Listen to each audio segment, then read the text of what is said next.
నుంచి పుట్టారు కాబట్టి లక్ష్మీదేవి తల్లి. ఆవిడ అక్కడ పెద్ద ఆసనం మీద కూర్చుని ఉంటే ఆ పుర్రె పట్టుకుని పేరు చదువుతాట. అమ్మ, ఈ పుర్రె గత జన్మలో ఫలానా వారిది, ఈ జన్మలో మళ్ళీ దీన్ని పంపిస్తున్నాను, పుడుతోంది, దీనికి ఎంత ఐశ్వర్యం ఇమ్మంటావు అని అడుగుతాట. గత జన్మలో ఏం చేశాడు అని అడుగుతుందట అమ్మవారు. కబుర్లు చెప్పిన వాడికి కాదు అమ్మవారు ఇచ్చేది, ఇలా పెట్టినవాడు ఎవరున్నాడో వాణ్ణి చూస్తుందట అమ్మవారు.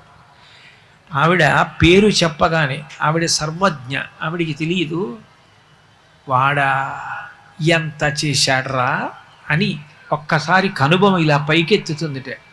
నేను వాడికి ఇచ్చాను, వాడు సమాజానికి అంత పెట్టాడు, ఎంతమంది అన్నం తిన్నారో, ఎంతమంది చదువుకున్నారో, ఎంతమందిని వృద్ధిలోకి తీసుకొచ్చాడో, అంతమంది వృద్ధిలోకి వస్తే తాను ఆనందపడిపోయాడు రా, వాడికి మళ్ళీ రెట్టింపి అంటుందట.